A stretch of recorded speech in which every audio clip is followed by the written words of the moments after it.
What's up, everybody? This is Digital Experience Retro for the Design System team. We're going to be talking about our last 2-week sprint, and we're just going to go over some of the docs that we've been kind of writing and ideating together. So some of our action items from our last retro, we're trying to just make sure that we are kind of following up with some of those. We have file organization as one. And team, feel free to stop me if there's something in particular you want to talk about. Can we just share the screen so people can see? Oh, yeah, for sure. Let me share it, okay? Do you all see this? Yes. Okay. So file organization, decide on CSS framework, looking to discuss with stakeholders about no longer supporting IE, discussing research methods, and meet with technical people to align. I'm going to be talking about things that people thought went well, progress made in all directions, what feels like getting synced up as team, Slippers generates CSS file, MVC3 of homepage went live looking much better, quick turnaround on improvements to the homepage CTAs, quick turnaround on the banner to bring back marketing announcements, Storybook and Tailwind CSS work smoothly, and GitLab UI, Tailwind, Nuxt.js works like a charm. Some things that we want to improve on, and I think this is probably where we're going to be spending a lot more time since we want to have action items tied to some of the things that we want to improve on. Clean up branches. I think this is related to our repo health in general. And there's a lot of branches that we don't know what they do in terms of things that people have pushed up, but we're not sure exactly if people are working on them. So just trying to maintain good repo health. And this kind of falls in with this next point here. Branding, version, best practices. I think this is like a long conversation that we can have, but I think marketing in general, like the developers of marketing, want to make sure that we're all aligning on how to write styling so that if I'm writing styling or Sami is writing styling or Brandon is writing styling, it all feels like it's the same. I think that helps with outward communication so that people know what styling should look like on the site. Naming conventions. We talked a little bit about this with Steven as well, and we have some opinions on things that we could go, but this is like a much broader conversation. And the big thing is just making sure that we all have a shared language of what these things mean. Personal habit of try, selectors, attributes in alphabetical order, avoid numeric naming conventions, Figma function with components, aligning on what we want to do with accessibility. This is actually like a huge point that I think we need to define further. More recognizable companies whose logos we can use for marketing, working relationship with user research team, and how to get more out of Storybook HTML, how to write Markdown docs and show the HTML. And what I mean by this is so that developers can see the actual component that's being rendered on the page and can just copy paste it into their own developer environment. So action items. I know that we want to align on naming conventions, as we've talked about, but in terms of the things to improve on, is there things that you all think that we have opportunities to grow in the next iteration, especially while people are away?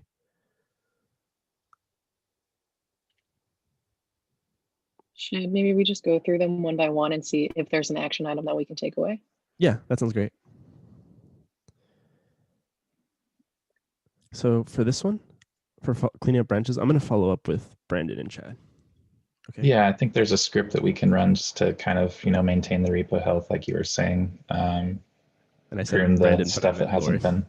Oh, yes. Oh, that was weird. Did you see? Okay, anyway. That would be awesome. Yeah.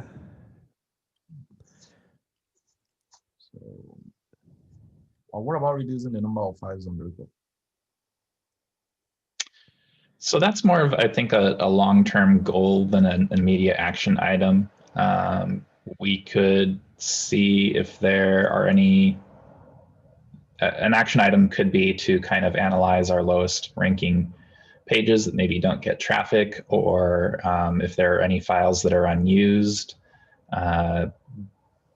but I'm not sure what the return at this point on is for doing that. So it may be a good idea to write up an issue just as a shell issue for grooming that we can kind of see someone do a time boxed analysis and see what they recommend. I think would probably be the action item there.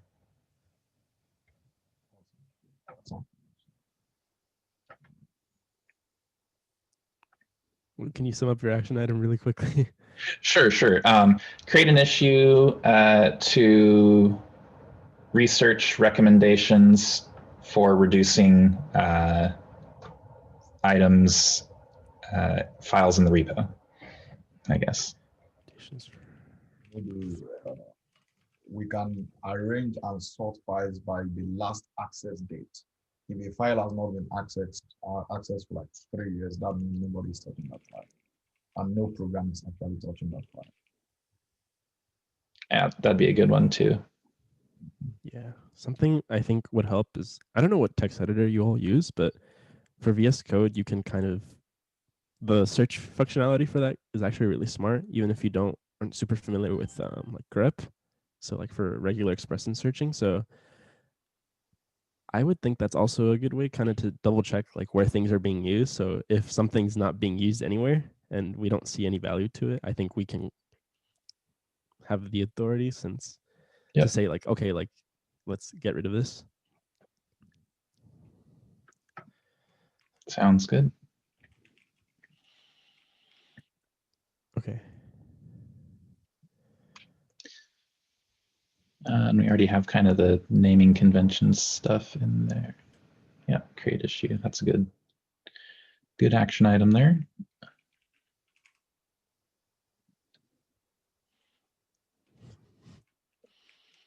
I love how all of these are just like create an issue for this one specific thing. So no, that's great. Go ahead.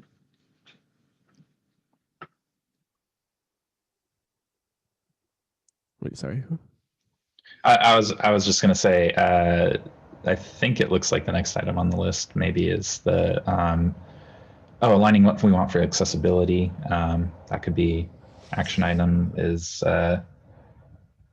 well, I think in the past we've discussed that kind of as like within, well, so accessibility is done whenever we create each design and component and code, but it's also the question of aligning on what we want for it. I'm not sure what the action item is there other than maybe to define in what ways we're trying to be accessible, I guess. Yeah, that's pretty much what I had. So things we need to cover on accessibility. So if we can know the scopes, then we can know if we are actually compliant or non-compliant, then we can know what to improve on if we're already doing good. Yes, things like color contrast, size of buttons for people who have fat fingers. Yeah, I was going to say, with accessibility, there's often like a surface level idea of what accessibility is, but when you actually go into it, there's a lot more nuanced approaches that we might have to adhere to in terms of like how it replicates as well and leverages on top of the product in terms of that type of accessibility. So there's obviously screen contrast and general website accessibility, but then there's code accessibility, and then there's screen reader and things like that. So it's actually quite a big task, but I think if we're able to define that, it helps us figure out what it is that we want to work towards. Something that I thought about is we could just, for the start of this, if we could just copy what product uses for now and just like start there, that might not be a bad place to start. Yeah, I think products has more resources and more optimistic goals than maybe we can achieve, but it's a good starting point, like you said, to kind of research. I like the mention of kind of the service level agreement, sort of, basically what we aim to do whenever we're building each new thing, I guess. And, maybe we get 80% coverage or 60% coverage. How do we measure that coverage, I guess? So having a list where we can say we got to 80% of these things, next MVC will maybe be 100 or something like that. So yeah. I have some accessibility documents and checklists from like a 2-day thing we did at my last company with a accessibility like agency. So I can definitely share those out with you guys, and maybe we can use those as well as like a starting base. Yeah, that would be great. Yeah. And I have a couple of some documents like that too. Because like what Steven said, there's a lot in accessibility. For example, button roles and all that. When you click a button, the role of that button, you need to define it. What's the button intended to do? Maybe for someone using a screen reader, if it's a pop-up, the pop-up needs to announce itself. But if you are not bothered about those demographics of users, then you are web accessible. But if you need to satisfy those kind of users, then you are not web accessible. So there is a little bit of weight balancing here and there that needs to be justified. So it's a lot, but we can share resources and know what we want to even achieve in the first place. Okay. More recognizable companies whose logos we can use for marketing. Yeah, that came from me. Brandon's probably aware of this. We just the logos that we have available for us to use right now are generally not like super well-known companies. I mean, there's a few, but I would love to know like who owns that space so we can talk to them and see like if there's any other ones coming up. I had seen like I don't know if this is public knowledge, but there was a large company who asked to use our logo, and so it was just like a Slack thread I had happened to see like a few weeks back. And so they were like, ooh, maybe we can use their logo in the future. So like even asking like, hey, is that a possibility now? Can we use it? Would be great. But I don't know who like owns that Yeah. space to even ask the question. Who do you think would be a good person to reach out for that team? So I know there's handbook documentation around it, but that doesn't mean it's necessarily up to date. We can check in with Michael and Becky and probably someone in content marketing and partnership or partner marketing that might know those kinds of questions. Do they have a Slack channel? Probably.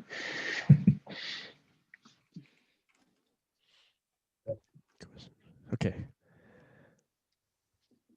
Working relationship with the user research team. Also me. As we may know, we've had a rough, rocky road so far. I don't know if we've like completely burned our bridges with them, but I also don't know what we could have done differently to get the end result. So I'm just thinking more like broadly, like it would be nice to maintain that relationship and hopefully be able to work with them in the future. But right now it's not looking so good. Yeah, I think having followed the thread a bit, I would kind of phrase it as like basically different teams focused on different goals, focused on, you know, they're on product, we're on marketing, you know, they have their processes in place. Maybe, you know, we reach out for help and, you know, their timelines and methodologies might not match up with marketing best practices or methodologies. So it's kind of just, it's not that we don't want to work with them and they don't want to work with us. It's just like we have different priorities and goals at the moment. So, you know, learning what we can from them, and they'll, you know, we'll share our learnings with them. One of the things that helped when we were growth marketing team, we would share information with growth product team and, you know, back and forth. So we formed a channel that we can all, you know, collaborate in and stuff like that. It's more of a long-term goal, but yeah, that's kind of my thoughts on that at the moment. So maybe we can do something similar with product UX research. Would it be a good Like that. idea to create a channel for something like that? Yeah, I think that's definitely a possibility. Or even, you know, maybe a working group like, hey, you know, we have this research project that we're working on. Do you have any recommendations? Even following that issue, there was a lot of back and forth already, but it's differently asynchronous to work in an issue versus having chats in Slack and Zoom and all that kind of stuff. So yeah. I know I cut Jess off and she's the researcher here, so let's No. I was just like nodding my head in agreement. okay, I was like, let's not just prescribe a solution for your problems that you deal. So No, I didn't really have any ideas, so I love it. Okay. Sounds great. Okay. Get more out of Storybook HTML, write MD docs. I think this is kind of what we were talking about a little bit offline when we were saying about finding ways to make docs just more publicly accessible, like finding out like what works not only just for developers but for the whole working group. I think it sounds like we're pretty open. We've talked about handbook. We've talked about creating creating our own page. Or can we use Storybook? Storybook, yeah. I'm question mark on Storybook, just because the way I have to look further into it, because out of the box straight away default configuration, I tried just to render markdown files and it was like not liking that too much. So just setting it up so that we can do that. But I don't think that would be too difficult to do with another tool, for instance, within that same repo. If Storybook itself doesn't work, I just thought of that idea right now. And it's like, oh, we could do that as well if it's a problem. But I know it would be better to have everything in one place. Yeah, so I think one of the things we had talked about earlier is kind of just getting it started somewhere. And so maybe if we're not set up with Storybook yet, wherever that first place we choose is, just action item, creating an issue, starting documentation, wherever it gets put is TBD. But yeah, that's kind of the theory, I think, there.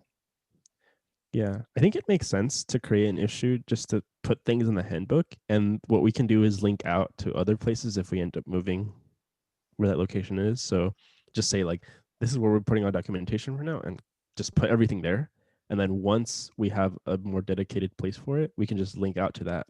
So it's like also publicly visible to the org what's going on, so that if someone searches marketing design system, GitLab, they'll be able to find that sort of stuff. Sounds good. Okay. All right. I think that's it. Is there anything else that we could improve on for things that we weren't explicitly listed as things to improve on? Was there any action item from last week that we didn't do?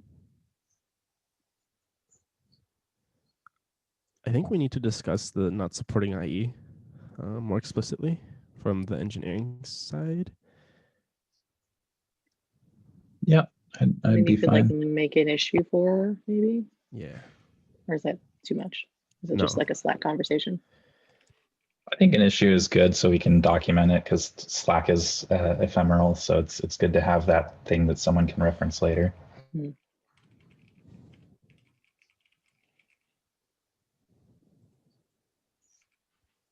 I can't spell. But okay, sounds good. Any last thoughts? Not at the moment. All right. Well, this is our retro. Hopefully we can do something about these action items. But what I can do is, I really like the issue. I think I've gotten better with issue writing, so I can start putting these in, and then we can start collaborating on this for our work while everyone is away. So thanks, everybody. See you all soon. Thank you. Thanks. Thanks.